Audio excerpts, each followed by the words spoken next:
John McClane is a Christmas superhero. Now, most people have already established that Die Hard is a Christmas movie. The general public has come to terms with this a long time ago, but today we're gonna step it up a notch.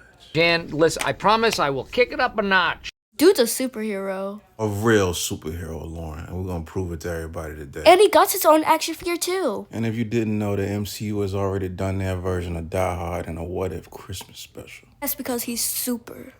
And we're gonna start things off out of order a little bit. We're gonna go with Die Hard 2. Dude shows off a whole lot of superpowers in this one. I think a whole lot of people overlooked. Now right here, he shows off his precognitive awareness to crime whenever something bad happens in his vicinity. It's like a spider sense. Now right here, he's gonna use his version of the John McClane telepathic influence. Hey, man. What is it? You got a key for this door? I do have a key for this door. Because I want you to open it up. I do want to open this door. Is there a cop on duty around here? I should tell him about the airport police. Airport police? Go get him. I really should go get the airport police. Straight mind control. These aren't the droids you're looking for. Now, McClane's mind control powers have no effect on the bad guys in this movie because they're actually Skrulls. And during this fight scene, they're going to have a hard time holding the shape-shifting abilities.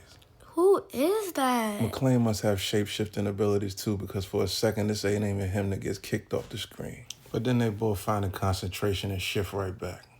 That punk pulled a Glock 7 on me. You know what that is? No, John. Nobody does, because you just made that up. Most likely meant to say Glock 17, but even that isn't porcelain. Porcelain gun would most likely explode in your hand and do more damage to you than anything else. Kablooey. It's a porcelain gun made in Germany. Doesn't show up on your airport x-ray machines here, and it costs more than you making a month. John is definitely using his telepathic superpowers right here to influence the director, the executive producers, and the entire audience of this movie for the last 30 years.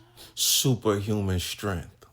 And this scene right here is a bunch of guys shooting Nerf and water guns at McClane for TikTok and YouTube purposes. But that's not what I want to talk about. This is another display of John's superhuman strength. This paint scaffolding was connected to the other side of the room and it had a grown man on top of it.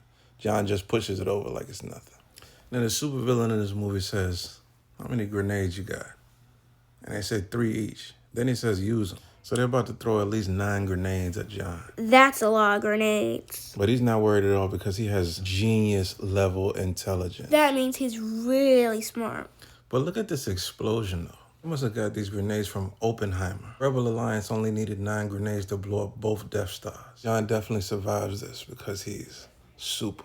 Now somebody explain this part to me without suggesting that John has Luke Cage level invulnerability. How he get over there? But it's okay. He's fine. Peter Parker level gripping capability. Dude's a wannabe Spider-Man. And then not only is this pyrokinesis, but it's also precognitive self-awareness. Because there's no reason that this fire should become airborne to follow the airplane into the sky. John made it happen. One more thing and I'm gonna let you go. The lighter that he used in this explosion is the exact same lighter that he used in the original Die Hard. It's the one that he got from the guy that fell down the steps. So how did he know he was gonna need it? Because he's a Christmas superhero.